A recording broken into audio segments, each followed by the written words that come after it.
In 2012, then-President Barack Obama announced a program designed to stop deportations. Deferred Action for Childhood Arrivals, or DACA, provided protection from deportation and eligibility for a work permit for undocumented immigrants without felonies or serious misdemeanors who were brought to the United States as children. However, this legislation has been criticized by both sides of the aisle as a half measure towards effective immigration reform. Leif Tengwald, a realtor in Spokane, who identifies as conservative, believes DACA should be extended, however more vetting should be added to incoming immigrants. I think that the paperwork and the process, I really think it could be streamlined a little bit. We need to be able to do background checks on people that are coming into our country. We need to make sure that we're providing a safe environment for people that are already here. But the process right now seems to be really, really slow and drawn out. And I mean, we put a man on the moon in 1969. I think we can streamline the process to do background checks on people and say, yes, you're welcome here. Abril Asnar is a DACA recipient who would like to see more legislation passed, protect recipients' families, but also extend protection to people seeking asylum. So I think that they should start out again with DACA, but also extend the program to parents or anybody that can, meet those requirements, because they are pretty tough.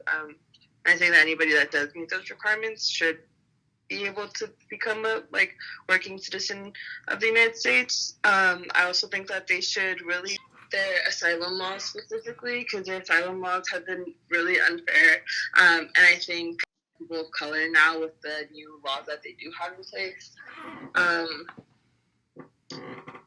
that's the only fixes that I've been able to think can be done quickly and effectively. Luis Cortez is a DACA recipient, immigration lawyer who is part of the legal team taking the defense of DACA recipients to the Supreme Court.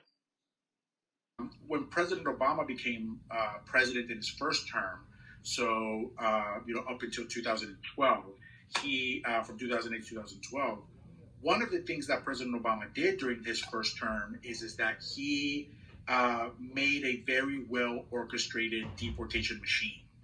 I think that's oftentimes forgotten about. And so the immigrants, what we saw, at least in the larger immigrants' rights movement, was that a lot of dreamers were getting deported, and families were getting deported. So the shift amongst the immigrants' rights movement from 2010, 2011, 2012 was, okay, maybe we should refocus from a pathway to citizenship to let's just stop deportations. Let's stop that bleeding.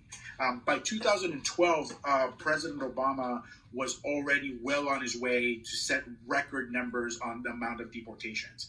By that point, he had deported twice as many as his predecessor, and we're talking George W. Bush during the 9/11 era, right? And so President Obama had outpaced him in his first term.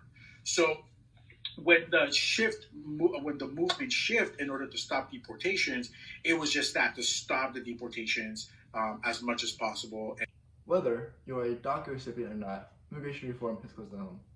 Immigration affects everybody, no matter their political beliefs.